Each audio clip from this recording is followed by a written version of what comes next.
అందరికీ నమస్కారం. ఇవాళ నేను చేస్తున్న రెసిపీ మెంతికూర పప్పు. ముందుగా కుక్కర్ తీసుకొని కందిపప్పు వాష్ చేసుకోవాలి. తగినన్ని వాటర్ పోసుకొని పసుపు కొంచెం కరివేపాకు వేసుకొని ఒక 3 విజిల్స్ వచ్చే వరకు ఉడకనివ్వండి.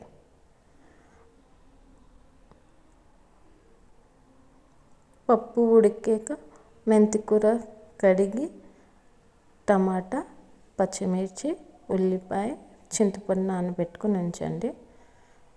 పప్పు ఇలా ఉడికాక అందులో ఇలా కొంచెం మెదపండి. దాన్ని ఒక గిన్నె పెట్టుకొని ఆయిల్ పోసుకొని పోపు దినుసులు వేసుకొని ఫ్రై చేయండి.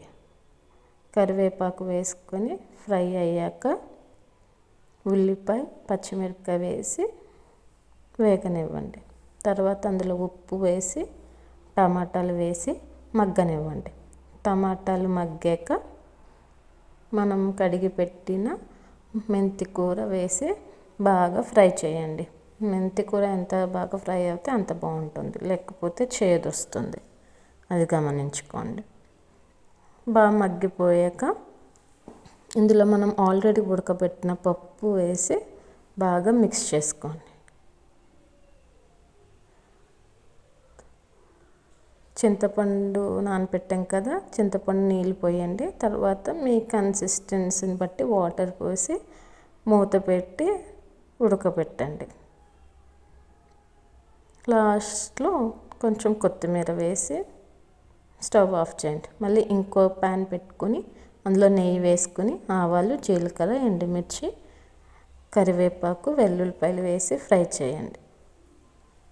కొంచెం ఇంగువ, కొత్తిమీర, కారం కూడా వేసి ఫ్రై చేయండి. ఫ్రై చేసినంత పప్పులో వేసేసి ఇంకొక 2 మినిట్స్ స్లో మంట మీద ఉడకపెట్టండి. అంతే, ఎంతో సింపుల్ అండ్ టేస్టీ మెంతికూర పప్పు రెడీ. ఈసారి ఇలా ట్రై చేయండి. వేడి వేడి అన్నంలో కొంచెం ఆవకాయ పచ్చడి, కొంచెం నెయ్యి, ఏదైనా ఫ్రై ఉంటే పెట్టుకోండి.